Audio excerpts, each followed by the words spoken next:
જી, આજે આપણા વલસાડ જિલ્લા માટે ઐતિહાસિક દિવસ છે, કારણ કે એક સાથે 3 રેલવે ઓવરબ્રિજનું આજે લોકાર્પણ અમે કરી રહ્યા છીએ। 100 કરોડથી વધારેનો ખર્ચો છે અને હજારો લોકોને ફાયદો થવાનો છે। અને ખાસ કરીને આપણો આ રેલવે ઓવરબ્રિજ છે, જેમાં જે ટ્રાફિકની સમસ્યા, વલસાડની સળગતી સમસ્યા હતો, એનું આજે નિરાકરણ થવાનું છે। તો બધા લોકોના માટે અમારી ભારતીય જનતા પાર્ટી ડબલ એન્જિનની સરકાર અવિરત કામ કરે છે।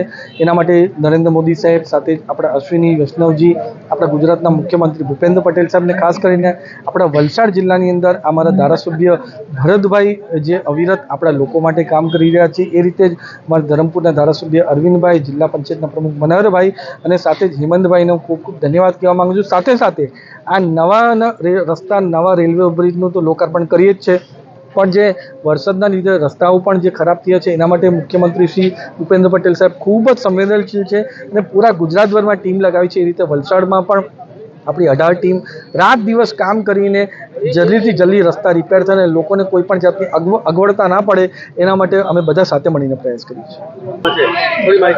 આજે વલસાડમાં 3 બ્રિજનું અમે ધવલભાઈના હસ્તક અને અમારા પદાધિકારીઓ હસ્તક આજે લોકાર્પણ કરી રહ્યા છે। ટોટલ 100 કરોડ ઉપરાંતના બ્રિજનું લોકાર્પણ કર્યું છે। તેમાં મુખ્યત્વે આ એક રેલવેનો આપણે ઓવરબ્રિજ, આરપીએફનો ઓવરબ્રિજનું આપણે લોકાર્પણ કર્યું છે, જેની ટ્રાફિકની સમસ્યા મહદઅંશે હલ થશે એવા બ્રિજ લીલાપોર ખાતે બ્રિજનું લોકાર્પણ કર્યું છે।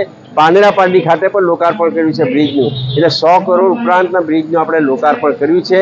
ખરેખર લોકોને ખૂબ તકલીફ હતી અને આ બ્રિજનું કામ ખૂબ અગત્યનું હતું ને એ બ્રિજ રેલવે તંત્ર અને ગુજરાત સરકાર, ભારત સરકાર દ્વારા બનાવવામાં આવ્યો છે।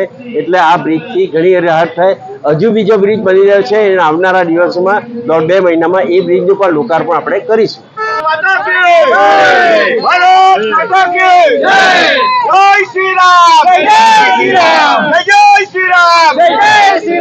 धवलभाई तुम आगे बढ़ो, हम तुम्हारे साथ